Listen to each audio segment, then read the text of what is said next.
What's up, guys? It's Arlen here, and I help people design their reality. I'm eating my Udi's bagel. They don't have gluten, and they also taste delicious. Context, I just got back to my apartment from Cape Cod. I'm moving out of here in like a few days, which I'm actually quite excited to, because I'm really excited to move back onto the Cape where the energy and the air is just so clear and clean, and ocean, all that good stuff. You know, in this video, I really wanted to talk about, again, the topic of the Great Awakening. Because I really see it now more than ever before. And I just made a podcast about it, so if you haven't seen the first one, you should check that out. Now, I think one of the things that I'm having some realizations about is the fact that when we see things that seem to be bad, they actually can end up becoming really good. And I know that sounds weird, but the first thing I want to bring up, and this is just some realization I literally just had before turning on the camera, and it's that when I was 15 years old, and I was smoking weed, I did it only because kind of the friends that I grew up with were doing it, and it wasn't something I ever really enjoyed or initiated, but it was something that, you know, the cool kids were doing, and I was like, well, I want to be a cool kid, so I did it. And you know, nowadays, when I think about plant medicine and plant drugs, you know, there's the whole ayahuasca thing. There's other plant compounds out there that a lot of entrepreneurs use to, I guess, like expand their consciousness by allowing these drugs or these plants to open up their brain, and so that they can see any of their like subconscious limiting beliefs or childhood traumas that are holding them back from being successful. And I'm even in a mastermind group that I paid to join, and a lot of these guys are going in December to Costa Rica to all do ayahuasca together in like a controlled way, so that they can like expand their life, but also their income, which is, you know, pretty interesting. But anyway, I understand that now, but back in the day, weed for me was this just like elusive plant that you're not supposed to do because, I don't know, it's you know, I don't even know what the social stigma around it was back then. It was just like, oh, the cool kids do it. It's a drug. Drugs are bad. Don't do drugs. So anyway, as a rebellious young teen, 14, 15, trying to be cool, I did it. And I just want to describe this experience to you because I know a lot of people have had this, where you literally feel like you're gonna die. So I was at a party.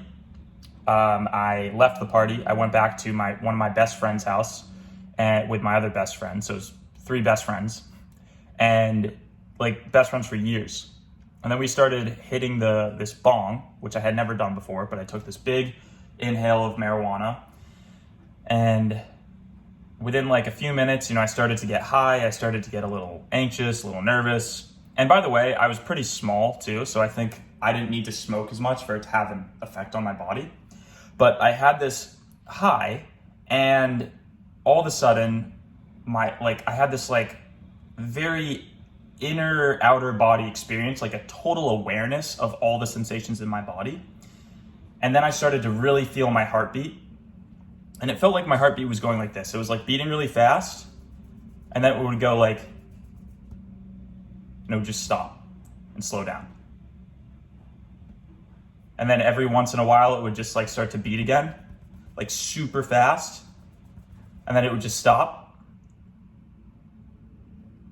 And there were times, and I remember this moment so vividly, like just sitting there. My 2 friends were over, you know, just laughing and stuff because they were just regular high. And I was like interplanetary high, right? And I was just like, wow, it literally felt like my heart is going to stop beating and I'm never going to breathe another breath of air. And this moment was terrifying. And I obviously didn't tell my parents about it. The next day, I got picked up. I had barely any sleep. I went to the Cape Cod Mall, and I was with my mom, and I had to get carried out on a stretcher because I was really lightheaded and fainted from a panic attack.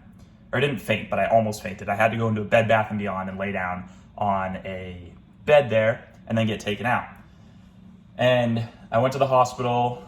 I never actually lost consciousness or fainted, but this was really scary. I mean, they took my blood pressure and they said I had like low like blood sugar or something like that, which is they thought why I fainted. But the truth is that I just didn't sleep the night before. I probably had a bunch of sugar cereal the next morning, other things not good for my body.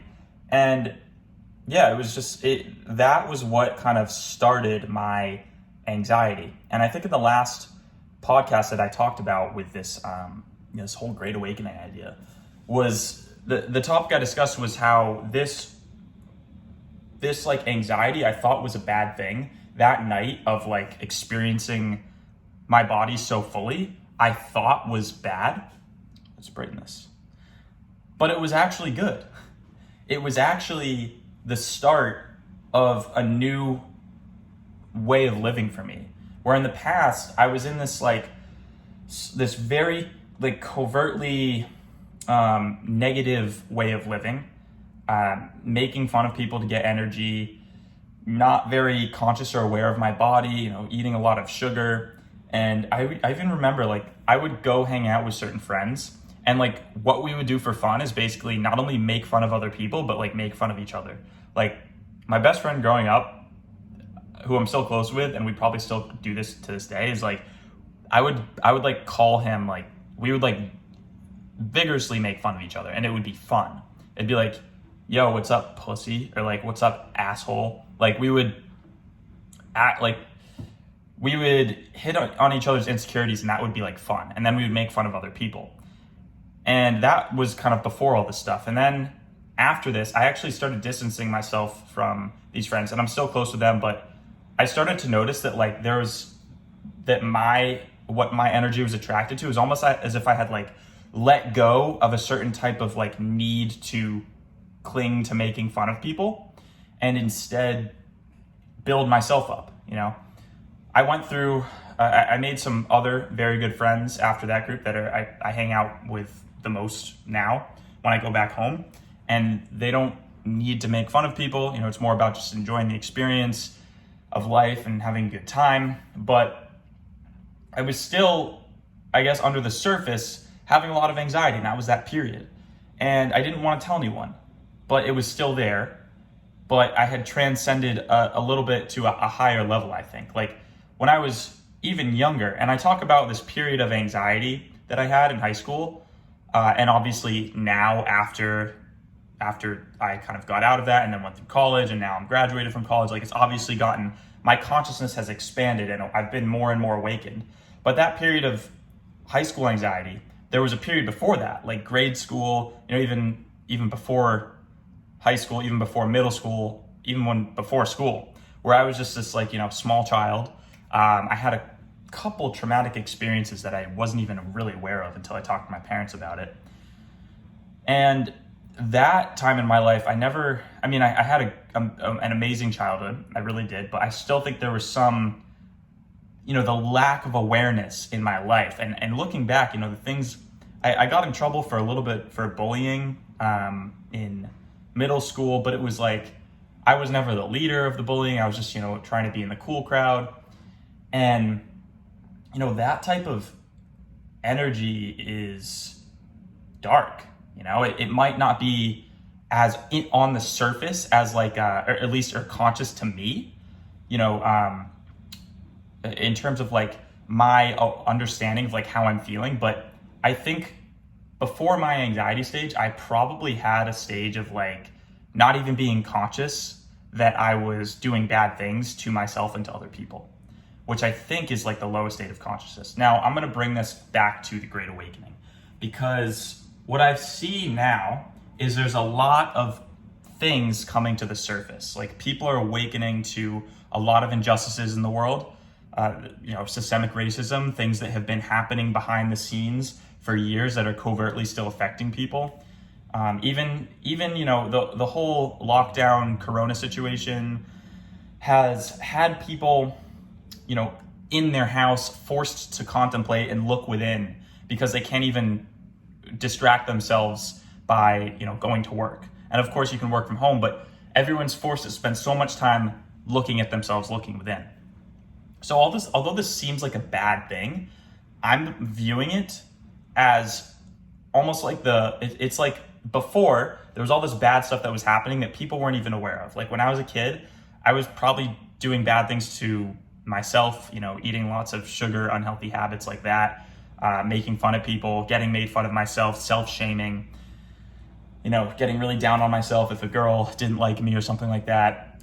But then there was a period in high school where it kind of came to the surface for me, and I became aware of all these things, and then I started to get upset and anxious. And I think that that's kind of what the world seems to be going through now.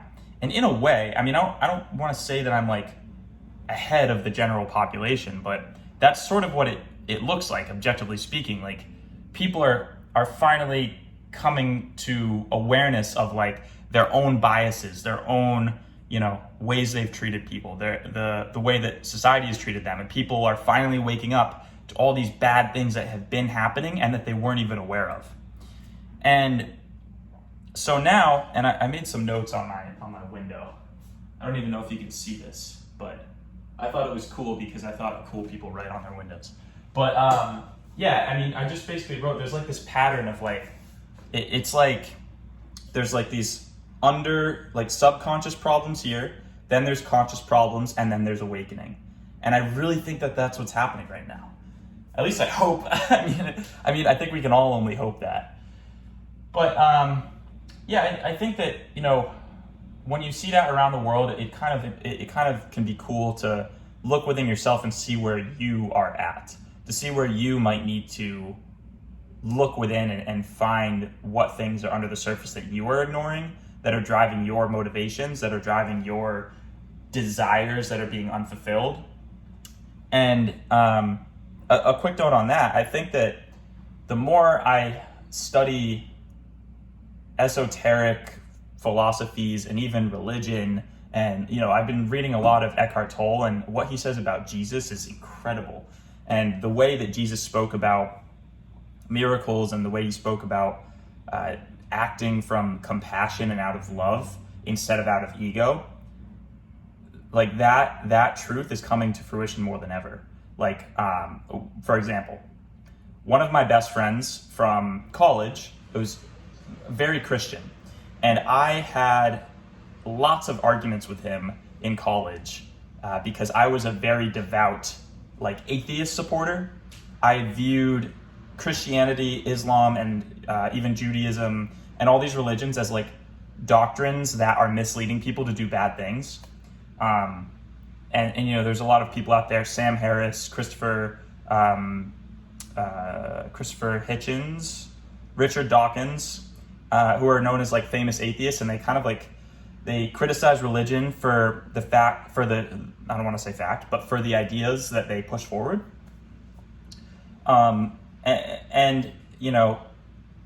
What I would do is I would read these guys' books, and I would be really upset because I would see, all the ways that religion has influenced people to do bad things. And again, I was raised Jewish. So I had a religious background, but I just didn't want to even identify with it because I was disgusted by what I thought was happening in the religious realm. So I would have all these arguments with my friend, and he was very Christian, but we had a very good discourse. Like, we would never be angry at each other. I would just try to disprove him. And I would say, oh, why do you think this? Why do you think this? Why do you think this? Don't you see that all religions think that they are the one true religion? How could you be so sure that Christianity is true when my Muslim friend thinks that Islam is true? Like, how could you, and like, I was raised Jewish. I have so many Jewish friends that think the Jewish understanding of religion is the only true religion. How could those all be like that? It just doesn't make sense. And so we'd have these open discourse conversations, and he was very respectful, and I was always very respectful to him. It was just more of like a reasoned dialogue. And so recently, that friend reached out to me, and he said, he asked me, do you have any tips for focusing, for learning productivity? I think he maybe sees kind of the success that I've been having with building my business, with kind of just how I have developed as a human, and he's just wondering, like, do I have any tips for focus, for productivity? And so I told him, I don't recommend any books really, but meditation is like a practice that will absolutely enhance your focus. Just watching the mind is one of the best things you can do to get a better sense of how to control the mind. And he said, oh, okay, I've never meditated before. Where should I start? And ironically, I sent him an app by Sam Harris, who I would always reference all the time as an atheist who not only disproves of religion, but actively goes to try to convert people to just see that there's problems with it that he perceives. And so I don't know if my friend is going to look at that app, but I do think that he's open to meditation now. And the thing about meditation that I was telling him is that I don't even view it as, it's not atheist. It's not even it's not even sacrilegious. I view meditation as a meeting with God. I know that sounds weird as someone who doesn't believe in a traditional sense of God. My understanding of God is the all, is an ever-present, all-knowing being, okay?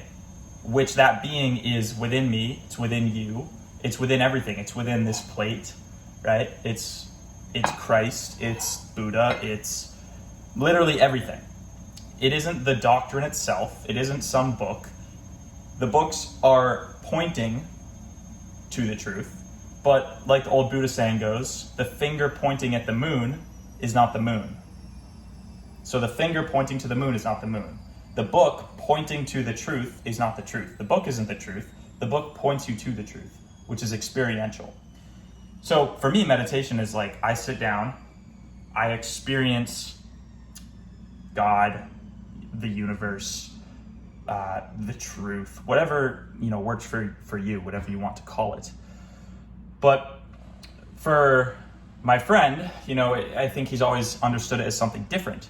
And that's totally fine. But my point in bringing all this up is that I think that people are sort of waking up slowly to new ideas that they were previously either sheltered from or told were wrong or were just drawn away from. And this is what I think is a huge unifying force, a huge unifying energy that's overcoming the world right now. Because we need to see, and while it might seem like the world is falling apart, I think a lot of those old structures that were unconsciously built by ego are being torn down and instead are going to be replaced slowly with structures built from compassion. Like Jesus taught, everything he did was out of love, out of compassion. And so I really expect there to be even more crazy things to happen. My parents do not support Trump. I have always been very politically uninvolved. However, whether you like Trump or not, I think we all have to understand that life will give us whatever experience we need for the evolution of consciousness. So Trump as president, whether you love him or hate him, he is there as a method of bringing out the most unconscious behavior within you. So that you can take that statement for what you will. But at least that's how I understand it. So those are some brief thoughts on the awakening that I've been having in the last several days, weeks, months.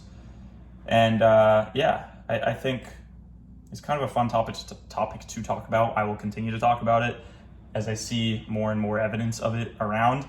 But I'd love to hear your thoughts in the comments. If you are interested in joining my Maxi program, which has been awakening people a lot and teaching people how to become independent thinkers, you can get a free video, personalized video from me based on your answers to a few questions that take less than 2 minutes. Links down below for that. It's called the Free Mindset Audit. Other than that, have a great rest of your day. Try some meditation, meet with God or universe, whatever source, whatever you want to call it. And that's it. All right. Peace. Purple tree, plus I got this running me. Kelly, ever dancing on me, so she's